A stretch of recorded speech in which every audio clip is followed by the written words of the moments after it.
Welcome. You know, there comes a time where if we continue as we've done before, it costs more than change. And the intelligent thing about this is not another decision, but it's to take a moment to stop and to ask yourself, how am I meeting this? Again, I don't mean like how am I fixing it or managing it. I mean, from what place am I meeting this? You know what? If it feels sincere, then genuine, then to place a hand on the heart and just to close your eyes, tap in, and how are you here? Yeah. So this channel is a place to slow down. I've created a space for us to see more clearly without the urgency or needing to resolve anything straight away. A space for women to sense in what is stirring. Not a crisis, but I mean what quiet knowing needs attention. You know, many of us have learned early on how to adopt roles in order to be able to adapt to life. That's it, to get through life. And some of those roles we know that we've adopted, and most of them we absolutely don't. And often what happens is it works until it doesn't.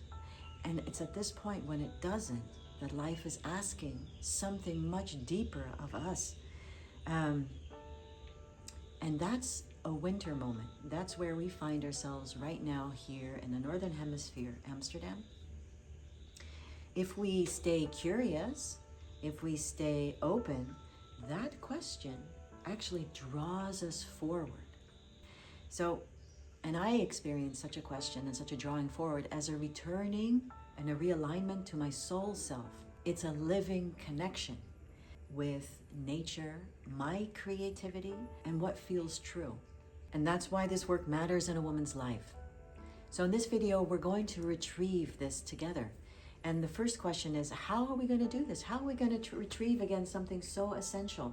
And that's what this channel is for. It's this place to sit by the fireside, to have a look, to ground in, and from here we can go on to the next layer.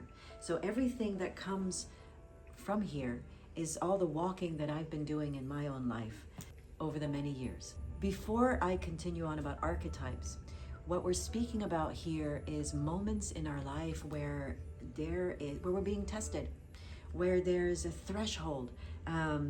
We need to see more clearly.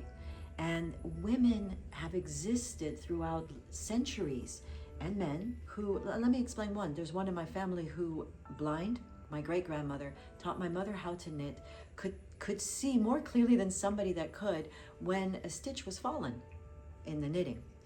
So this is an archetype that exists outside, but also exists inside. These archetypes are intelligences that we can connect with. It's connected with nature, and the force of nature, life itself. And you might find yourself at such a threshold today, or such a calling. A wonderful writer, storyteller, cantadora called Clarissa Pinkola Estes, who introduced a story to me. More importantly, she reintroduced this archetype in my life years ago. And this archetype has been walking with me and leading and guiding me. And it's dangerous old woman. The dangerous old woman, the word danger really means not that she's dangerous, though people did feel that she was a bit intimidated by her, because her rules are not what is man-made. Her rules are natural laws. So standing, when the old world's expression is standing in my danger. You stand in my danger. You want to be able to stand in this dangerous old woman's danger, because she's going to protect everything of life that needs protecting, like she does in your own psyche. She will sift through things that don't need to be there anymore, that need to have a death to it or a change. And so Clarissa, I'm so grateful that she reinstated what the word danger was. She's dangerous because she doesn't listen and conform to the society. So people don't know, the society doesn't know what she's going to do next. But what she does do is she creates in your life stronger foundations. You want her to be there. You want her to test your foundations because she protects what is true. And that's what we need right now in this winter. As women, do we want to go ahead? We need to check out, what am I building on? And instead of rushing ahead, some things need more time to grow. Some things are ready to grow and some things need more care, more nurturing, or something different altogether. That's the work of this point in winter. It's a threshold moment to see what truly requires nurturing and what requires us to let it go or something different. It's a very noble and needed undertaking to go and find and retrieve your soul skin. The commitment towards it and the dedication, the old ways can't anymore. That's it. So retrieve it, she must, and retrieve. There's a version of the story, The Sealskin, by Sharon Blackie, who's been traveling with me for the last year. And in her version, the woman not only retrieves her skin, right? But in hers, it crumbles. It's so old. So there are selkies, and selkies are women who are seals who are women. And they are known around the Isles of Scotland, Isle of Man, any place with the edge of the world and the sea. And one day, one of these selkies was caught by a man. He had taken her skin while she was dancing with her sisters on land, kept it, and wouldn't return it. Said, please be my wife for 7 years and I will give it to you after that. She agreed, given him a child, and she was so in love with her daughter. And after 7 years, she asked for the skin to be returned, and he said no. And the child could see in the mother's eyes that she needed her skin because her skin was becoming very dry. She was having difficulty seeing. She could see in her heart how much she needed. It's her home. So the child went looking for her everywhere. Couldn't find it. One day, she was so tired that she decided to crawl into her father's boat and go to sleep, take a nap there. Found the skin. But in Sharon Blackie's story, here it is. The skin is so old that it crumbles. She tells her mother. Her mother goes to see it, and it just falls to dust in her fingers. Now, in the old story, she would get her skin back. She would go back to the ocean, and such was the way of the story. But in this one, it crumbles. Can you imagine the absolute devastation? Have you felt this devastation in your life? You're so tired, exhausted, you just want to crawl underneath the earth and just lie there for a while. And all of life is going on above you, but you need to be under the earth. You don't know where you're going to get the energy from to get back out. And yet you must. So the daughter goes to see a wise woman who says to her, she must do this on her own. Nobody can do it for her. She has to also go see the old woman of the world for her skin.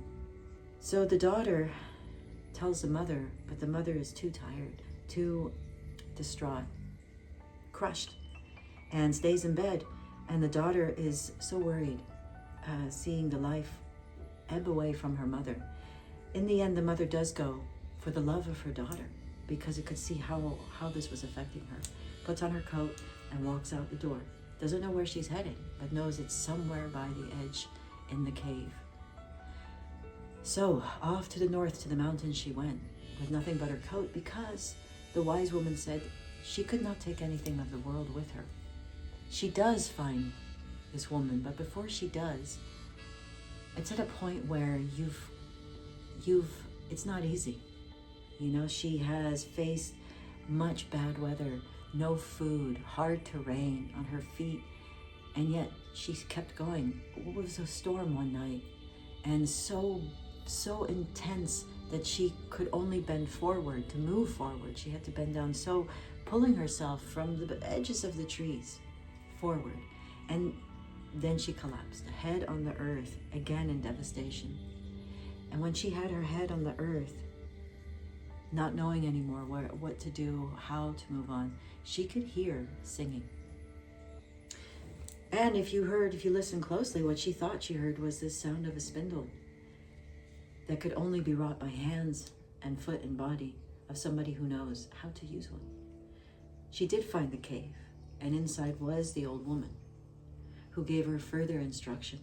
Oh, so you've lost your skin, you've not taken care of it.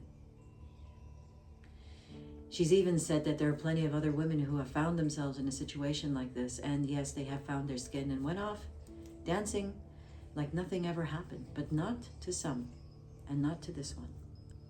Again, she was told what to do. And again, after such a journey, how? How would you find this energy? So in front of the fire, she was brought and given her something warm to drink, which revived her. And she went off again. She knew what she would find, but still it was so horrifying that she just wanted to run away, because she did find the cave. And in the cave were 11 bodies of not just seals, but selkies like her. And on top of it, she recognized the skin. She could recognize her sisters. So she lit a fire, what the old woman had said, and she sang over the fire all night. And what joined her was a very ancient old seal out of the ocean to sing with her. And by morning, before the crack of the morning, all 10 were living except for one. And so they sang over this young one who didn't make it. They sang over her bones, and they mourned and lamented. The sun rose, and out the cave the seals went. She could have joined them, but she didn't. She folded up the skin, carried it with her home, told her daughter and her husband. They knew, she knew, the daughter knew, the mother had to go. The mother needed to go, otherwise she would die.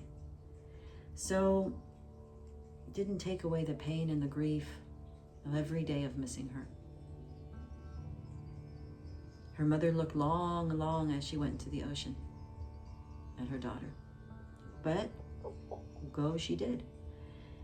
A year and a day passed, and then the daughter was out. She had gone out every morning to see if her mother would be there. Her mother had not. Until this day, where she saw a seal, and the seal took off the skin, and it was her mother. On that day, and on every year after, the mother returned and would teach her, shared songs with her, stories and songs, especially the one that would carry her home if she ever wished to go into the ocean. And this is again another layer why this work matters so much, because you only get one life here. And I'm going to pass on the message that Clarissa passed on to me. I think it's, you know what, if you found yourself here, then guess what, honey? You are gifted. In this life, you are the one. Like Neo is the one. You are the one. Guess what? Let me tell it. You're the one. And you don't want to fit into that one-size-fits-all mold that's got going on by society. It's what Gabor Mate would call not normal. You know, we want to be normal, but it's not normal. And let me tell you, you found yourself here. Her message would be, because you're gifted. You're gifted. That's why. If you're finding yourself at such a threshold moment where something just doesn't fit, this isn't the season, wintertime, to go rushing forward. No. Slow down. Take a moment. Let things settle. Have a look to see clearly. And isn't it wonderful that you now have intelligences to tap into within you, like the dangerous old woman, like the young child, like this woman who's lost her soul skin, who's on the journey to retrieve it. It's a big undertaking, a very noble one, if you find yourself on this. That's what this channel is about. Just a place, a warm space to have a moment, to settle in, have a look, to connect into what's most meaningful in our lives. So if you like this, then please be welcome to join the Sunday letters. I share nothing else on the socials in what I share in these letters, and I'll send the link below to my website. Scroll down on the homepage and you can register there. And for those living in Amsterdam, you're lucky, because embodied practices are opening up again in February with the first Moon Lodge again. So I'll send a link on the bottom, and you can register. There's a wait list happening there.